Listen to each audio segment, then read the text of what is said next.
Mes chers compatriotes, bonjour. Je suis M. Sostène Samba, résident congolais à Montréal au Canada. L'homme n'est plus à présenter pour certains, mais pour d'autres, je suis M. Sostène Samba, né et grandi à Brazzaville, dans les quartiers de Mungali respectivement et Wenze, ainsi que Mukondo et Bifouti. Après mes études universitaires au niveau de Congo-Brazzaville, où j'ai été sanctionné par une licence en géophysique, j'ai immigré en France dans les années 99-2000, où j'ai complété ma formation. Aujourd'hui, je suis docteur en géopolitique, résident au Canada. Je voulais donner mon avis sur les questions politiques qui aujourd'hui minent notre société, notre pays, le Congo-Brazzaville. Nous sommes une association politique dénommée le Forum des jeunes congolais pour la démocratie et le développement, dont je suis moi-même cofondateur, également cofondateur de l'association Jeunesse républicaine pour la paix, basée au Congo-Brazzaville, mais aussi le COJER, le Collège des jeunes républicains, basé à Talangaï et Bifouti. Mes chers compatriotes, il me semble que pour le commun des mortels, la politique est quelque chose d'étrange. Mais il me semble qu'il n'est plus question, il n'est plus temps que les Congolais se tuent, que les Congolais se mettent à l'écart de la politique. Comme disait Jacques Chirac, occupe-toi de la politique, sinon la politique s'occupera de toi. Le Congo, notre pays, est en crise. Le Congo est en crise. Et en mes qualités de citoyen congolais, en mes qualités d'acteur politique congolais, je me permets aujourd'hui de me présenter devant vous, mes chers compatriotes, pour donner mon avis en ce qui concerne la politique de notre pays. Parce que assez, c'est assez. Premièrement, il me semble que le Congo traverse une crise politique. Pourquoi je dis une crise politique? Aujourd'hui, nous nous apprêtons le 28 à aller aux élections locales. Mais il me semble, je le dis et je le répète, il n'est pas question pour moi que les Congolais se déplacent en masse pour aller aux élections locales. Parce que nous savions pertinemment qu'il y a eu un recensement administratif accéléré au Congo qui, à mon avis, a été frauduleuse. Nous connaissons tous les chiffres. Ce recensement dont beaucoup d'acteurs politiques congolais ont dénoncé corps et âme, dont moi-même je dénonce, et je ne vois pas pourquoi les Congolais vont aller aux élections locales. Nous avions passé des élections législatives. Je vais revenir sur ce point, mais j'aimerais mettre un accent sur les élections législatives, parce que plusieurs partis de l'opposition, notamment l'UPADS, le RDD, MCDDI, avant les élections législatives, se sont prononcés contre ce recensement.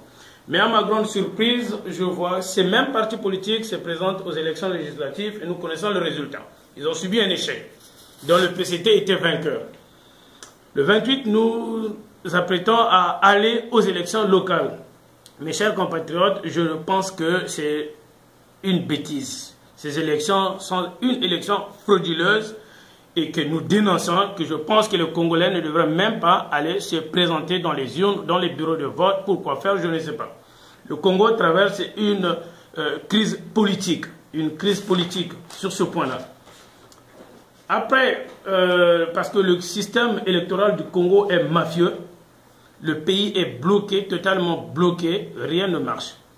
Prenons l'exemple des communautés, des villes comme Nkaï. Nkaï, avec ses 71 millions d'habitants, cette grande ville du sud du Congo compte juste un seul député.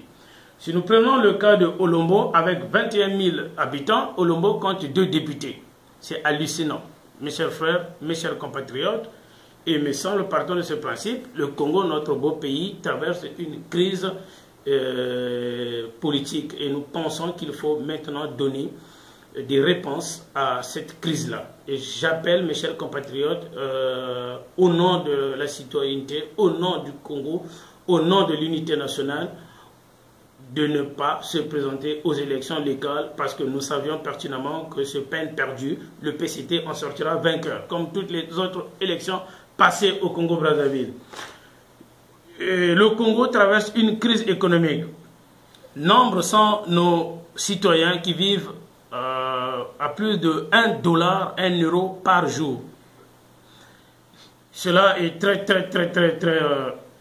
c'est quand même pertinent, c'est quand même hallucinant, c'est très regrettable pour un pays comme le Congo, avec ce que nous connaissons, le boom pétrolier, avec ce que nous connaissons, les richesses que génère le pétrole au Congo-Brazzaville, et qu'au XXIe siècle, qu'il y a encore des Congolais qui souffrent de la malnutrition, qu'il y a encore des Congolais qui manquent de quoi se nourrir, qu'il y a encore des Congolais qui crient « nous n'avons pas de courant, nous n'avions pas d'électricité », qu'il y a encore des coins du Congo qui manquent d'eau. Mes chers compatriotes, je pense que le Congo a un mal et qu'il faut guérir. Nous avions avec nous beaucoup de projets. Nous avions un planning d'activité d'urgence au titre de l'année 2014 qui est ici dans mes mains, que nous pensons qu'il faut présenter au gouverneur, aux gouvernants du Congo, que nous devrons présenter à tous ceux-là qui sont dans l'amabilité, qui ont la capacité de donner des réponses aux maux qui rèment notre société, le Congo. Ipso facto, ce planning, nous l'avions intitulé le planning d'urgence au titre de l'année 2014. Le Congo ne devrait plus avoir, à mon avis, des problèmes d'électricité. Le Congo ne devrait plus, à mon avis, avoir des problèmes d'eau. Et le Congo ne devrait plus avoir des problèmes de transport. Il me semble que de toutes les villes que je connais du monde, j'ai fait la France, où j'ai vécu pendant plus de 10 ans. J'ai été en Égypte, j'ai été à Tel Aviv, j'ai été en Angola, j'ai été au Maroc. Aujourd'hui, me voici au Canada. Dans ce beau pays qui nous a réussi, qui a fait de moi ce que je suis aujourd'hui, le Congo est le seul pays qui n'a pas de transport en commun, un pays pétrolier. Je vais vous donner quelques chiffres. Le Congo, pendant l'année 2013, a produit 120 millions de barils de pétrole. Où est parti cet argent? Et nous avions connu un excédent budgétaire en 2013 de 1000 milliards de francs CFA. Où est parti cet argent? En 2014, le gouvernement a publié les chiffres, c'est 457 milliards avec un excédent de 1200 milliards de francs CFA. Où est parti cet argent? Il me semble que les Congolais devraient vivre mieux.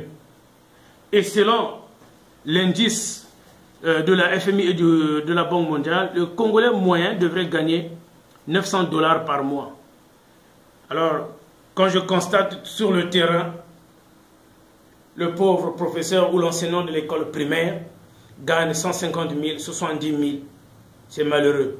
Qu'est-ce qu'un pauvre enseignant peut faire avec cette somme d'argent, avec 100 000, alors qu'une maison coûte 200 000 francs, l'allocation, et il a au moins 7 enfants? Comment ces gens-là font pour vivre au Congo? Mes chers compatriotes, il me semble que le Congo doit guérir ses maux. L'homme n'est plus à présenter, comme je l'avais dit, et le sujet n'est plus tabou à pouvoir évoquer, celui du changement de la Constitution. Quand j'essaie de parcourir ce manuscrit, cette Constitution, à son article 58, on nous dit « Nul ne peut être candidat aux fonctions de la République s'il n'est de nationalité congolaise d'origine, s'il ne jouit de tous ses droits civils et politiques, s'il n'est de bonne moralité, s'il atteste d'une expérience professionnelle de 15 ans au moins. S'il est âgé de 40 ans au moins, de 70 ans au plus, à la date du dépôt de sa candidature. Monsieur le Président de la République, garant de l'unité nationale et de la solidarité, garant de la paix, il me semble que cette Constitution, dans son article 58, vous rattrape. Parce que, Monsieur le Président de la République, la Constitution ne vous permet plus éventuellement de vous représenter en 2016. En bon citoyen de la République, nous reconnaissons, nous, les efforts que vous avez fournis pour l'établissement de la paix au niveau du Congo-Brazzaville, du bateau du Congo que vous avez mené jusqu'à ce jour, mais la Constitution de la République, je le répète, haut et fort, nous ne voulons pas que cette Constitution soit changée. Certes, la Constitution, on peut la changer, mais nous ne voulons pas que ce soit maintenant, parce que cette Constitution ne dérange personne. Nous devons laisser cette Constitution suivre son cours normal, Nous devrons laisser l'histoire suivre son cours normal. Le moment viendra où les fils et filles de la République vont se concerter pour voir s'il y a possibilité ou non d'apporter des amendements ou des modifications sur la question de la Constitution. Mais pour l'instant, cette question ne se pose pas. Nous devrons laisser la Constitution telle qu'elle sent. L'histoire doit suivre son cours normal.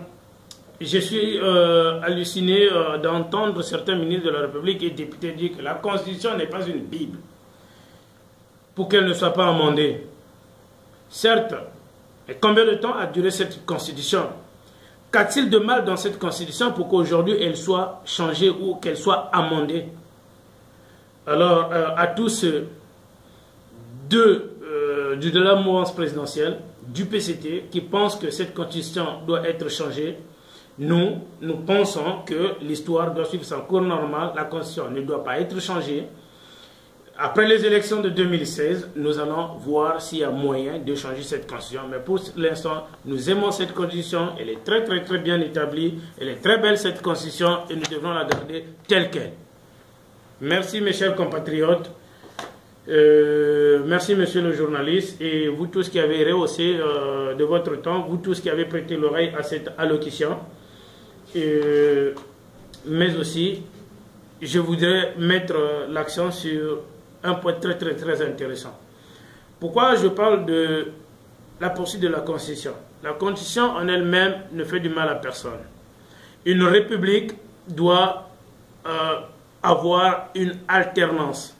Il n'y a pas d'évolution, de progrès sans alternance.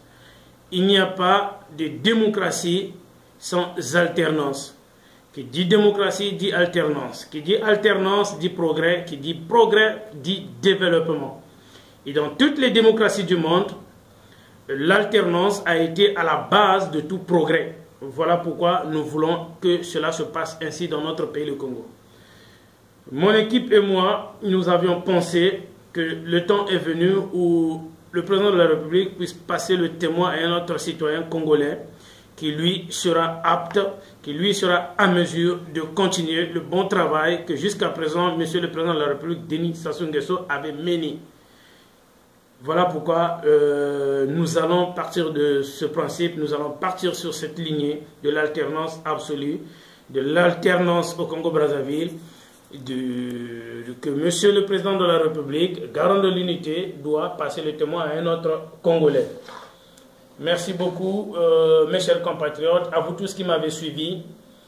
C'est comme je disais que la jeunesse est la relève de demain. Nous devions composer avec les politiques. Nous ne devions plus rester en arrière. Nous ne devions plus être téléspectateurs. Nous devions agir. Nous devions tous mettre la main dans la pâte pour qu'ensemble nous puissions rebâtir un Congo prospère, un Congo uni et un Congo démocratique. Il n'y a qu'avec l'alternance que nous pouvons parler du progrès. Il n'y a qu'avec l'alternance que nous pouvons parler de la démocratie. Merci beaucoup mes chers compatriotes. La jeunesse, la politique vous attend. L'histoire vous attend. Le futur est pour vous. Ne restez plus en arrière. Nous voulons aussi saluer mes bien-aimés Jean-Louis Fragona. Nous voulons saluer frère Samuel Badinga, ma bien-aimé Joseph Badila, Antoine Chris Walembo, mes salutations. Sosten Samba, votre frère à Montréal au Canada. Firma Aïssa, Mwambenga, Maruis, mon bien-aimé Ngafoura, Harmonie Sed. Et nous remercions le pasteur jeunesse de l'église Impact à Montréal. Que Dieu vous bénisse. Salutations à tous les frères de l'église Impact, Maître Didier Leroux, Maître Placide Milongo, le Maître Perrin, Barreau de Montréal. Et nous remercions Solange de l'association Arc-en-Ciel d'Afrique à Montréal, Laurent et Patricia à la présidence, sans oublier le docteur Maurice et Elia à Montréal au Canada, docteur Gustave Ntondo, le commissaire Anne-Philippe, Maître Nzouala, le colonel Nkwa Lucien à Brazzaville, le colonel Eugène Malanda, le colonel et bien-aimé frère Ndinga. Merci mes chers compatriotes, que vive le Congo, vive la République, que Dieu vous bénisse.